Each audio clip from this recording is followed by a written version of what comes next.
ખબરોમાં બન્યા રહેવા માટે બેલ આઇકોન દબાવો અને એબીપી અસ્મિતાને સબસ્ક્રાઇબ કરો।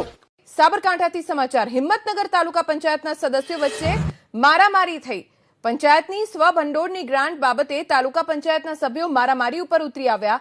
બબાલ થતા તાલુકા પંચાયતના અપક્ષ સદસ્ય અને ભાજપના ટેકેદાર તાલુકા પંચાયત કચેરીમાંથી ભાગ્યા હતા।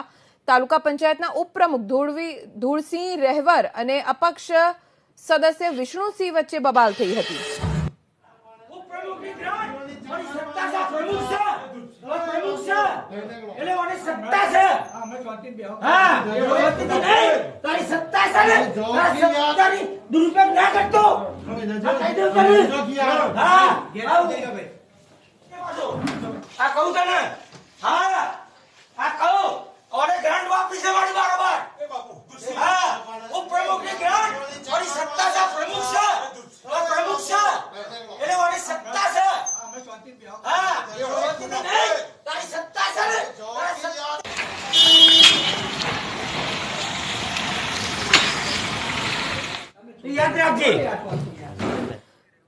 તાલુકા પંચાયતના ઉપપ્રમુખ ધૂળસિંહ રહેવર આપણી સાથે જોડાઈ ગયા છે।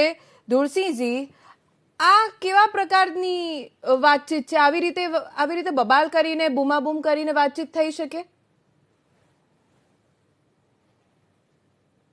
જ્યારે હરિવરસનું કોંગ્રેસના શાસનની અંદર ભ્રષ્ટાચાર નતો ચાલતો અને અત્યારે હાલ 2.5 વર્ષ પૂર્ણ કર્યા પછી ભાજપના શાસનની અંદર ભ્રષ્ટાચાર ઉપપ્રમુખની ગ્રાન્ટ સહભંડોળની તાલુકા પંચાયતની અધ્યક્ષ શ્રી પૂર્વ ઉપપ્રમુખ વિષ્ણુસિંહ લાલસિંહ ચૌહાણ અને લાલસિંહ અધ્યક્ષ શ્રીને મારી સહભંડોળની મારા જે મત વિસ્તારની અંદર જે મળવી જોઈએ એ બારોબાર બીજા વિસ્તારમાં ફાળવી છે। એના માટે અમારા થોડું બોલવા ચાલવા જેવું થયું। પણ ચર્ચા થાય ને, મારામારી પર ઉતરી અવાય?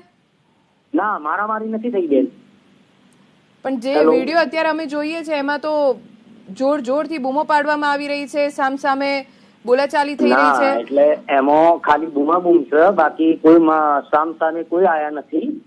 ખાલી સામસામે વાતચીત હતી, કોઈ એવી બબાલ નથી થઈ। ખાલી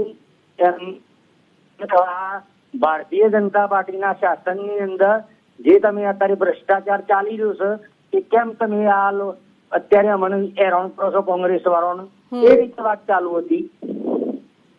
હાજી, ઓકે ધૂળસિંહજી, આભાર એબીપી અસ્મિતા સાથે વાત કરવા માટે। તો સાબરકાંઠાના હિંમતનગર તાલુકા પંચાયતના સદસ્યો વચ્ચે ઉગ્ર બોલાચાલી થઈ। પંચાયતની સ્વભંડોળની ગ્રાન્ટ બાબતે બંને સામસામે આવી ગયા।